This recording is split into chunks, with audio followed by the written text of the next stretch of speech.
ঢাকায় সিনেমার আলোচিত নায়িকা অপু বিশ্বাস সম্প্রতি নিজের অতীত নিয়ে মুখ খুলেছেন। শাকিব খানের সঙ্গে বিয়ে, সন্তান এবং ধর্ম পরিবর্তন নিয়ে যে গুজব ও ভুল ধারণা ছিল তা পরিষ্কার করেছেন এক সাক্ষাৎকারে। তিনি জানিয়েছেন, সংসার এবং সন্তানের ভবিষ্যতের কথা ভেবেই একসময় ধর্ম পরিবর্তন নিয়ে মিথ্যা কথা বলতে বাধ্য হয়েছিলেন।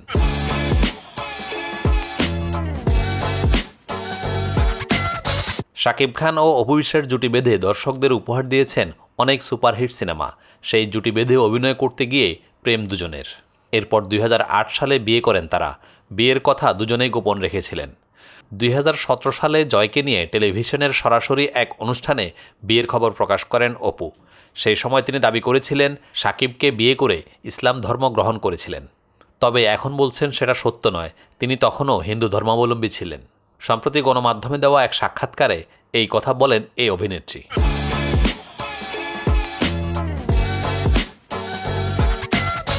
অপু বিশ্বাস বলেন, সত্য কথা বলতে বিয়ের পরও আমি পুরনো ধর্ম নিয়েই ছিলাম। ক্যামেরার সামনে অনেক মিথ্যা বলেছি, কিছু কিছু জিনিসের কারণে। প্রথম দিকে নিজের ক্যারিয়ারের জন্য মিথ্যা বলেছিলাম। তাছাড়া ওই সময় সাকিব আমার স্বামী ছিল, তাকে সমর্থন করাটা আমার দায়িত্ব ছিল। আমরা অনেক প্রোগ্রামে বা শুটিংয়ে একজন অন্যজনকে প্রশ্ন করতাম, কবে বিয়ে করছো? সে আমাকে উল্টা প্রশ্ন করত, আমার বিয়ে কবে হচ্ছে? অনুষ্ঠান শেষে রাতে বাড়ি ফিরে রান্না করে খাওয়াচ্ছি। আমরা তখন রানিং স্বামী স্ত্রী।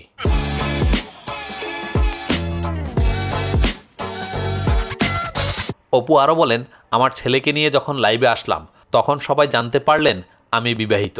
সবাই মনে করত আমি যেহেতু একজন মুসলিম ধর্মাবলম্বী ছেলেকে বিয়ে করেছি, আমিও মুসলমান হয়েছি।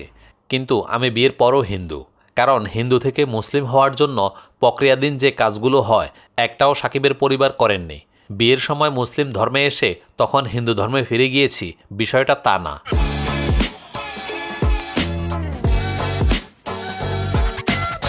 মাঝে একটা সময় ধর্ম নিয়ে দর্শকদের মিথ্যা বলেছেন। অনুষ্ঠান উপস্থাপকের এমন প্রশ্নের জবাবে অভিনেত্রীর সরল উত্তর, আমার ছেলের জন্য মিথ্যা বলেছি। সেই সময় যেহেতু আমার বাচ্চা হয়ে গেছে আর সাকিবকে বিয়ে করেছি সেই মুসলিম, সেই জায়গা থেকে ভেবেছি সংসার ঠিকঠাক থাকুক। যেমনটা বিয়েকে আড়াল করেছিলাম, কিন্তু সময়ের সাথে সাথে বিয়ের কথা প্রকাশ করেছি।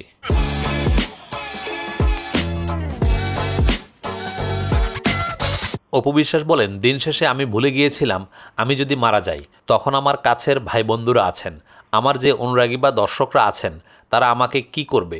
মাটি দিবে নাকি আগুনে পোড়াবে? মানুষ তো তখন দ্বিধায় পড়ে যাবে। শাকিব খানের সঙ্গে তো আমার সম্পর্ক নেই, তাহলে সত্য তো বলতে হবে। বেশ চটপটে স্বভাবের স্পষ্টভাষী অভিনেত্রী। সমালোচকদের কথা গায়ে না মেখে সবসময় নিজের ইচ্ছামতো ছুটে চলেন তিনি। ভালোবেসে আপন করে নিতে পারেন মানুষকে। বলছি ঢাকায় চলচ্চিত্রের বর্তমান সময়ের অন্যতম গ্ল্যামার নায়িকা পরীমনির কথা। রিল লাইফ থেকে রিয়েল লাইফ দুই জগতেই তাকে নিয়ে নানা সমালোচনা থাকলেও সব কিছুকে পেছনে ফেলে একজন সংগ্রামী নারী ও মমতাময়ী মা হিসাবেই এখন দর্শকদের মনে জায়গা করে নিয়েছেন তিনি।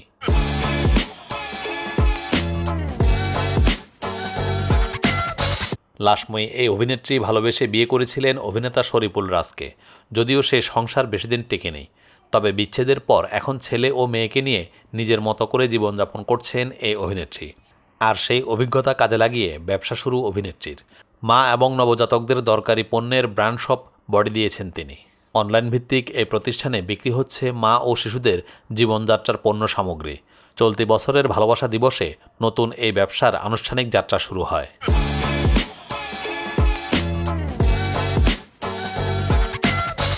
দেখতে দেখতে কয়েক মাস হয়ে গিয়েছিল পরীমনির এই ব্যবসা প্রতিষ্ঠানটির। এইসবের মাঝেই জানা গেল নতুন খবর। এবার তার ব্যবসা প্রতিষ্ঠানটির মাধ্যমে মানব কল্যাণে এক বিশেষ উদ্যোগ নিয়েছেন। বডির মাধ্যমে গর্ভবতী মা এবং নবজাতকদের পাশে থাকবেন। বিশেষ এই উদ্যোগ নিয়ে পরীমনি গণমাধ্যমকে বলেন, সবাই জানেন চলতি বছর ভালোবাসা দিবসে মা ও শিশুদের জন্য যাত্রা শুরু করেছি আমার এবং আপনাদের সবার প্রিয় প্রতিষ্ঠান বডি। শুরুর পর থেকে এখন পর্যন্ত আপনাদের যে ভালোবাসা পাচ্ছি, সত্যিই তা আমাকে সামনের দিকে নিয়ে যেতে সাহস দিচ্ছে। আর তাই এবার বডি গর্ভবতী মা ও নবজাতকদের পাশে থাকার জন্য আরও এক নতুন উদ্যোগ নিয়েছে। প্রতি 3 মাস পর পর বডির সেলের একটি নির্দিষ্ট লভ্যাংশ তাদের জন্য বরাদ্দ রাখা হবে। পাশাপাশি আরও বেশ কিছু চমক সামনে যুক্ত হতে যাচ্ছে বডি।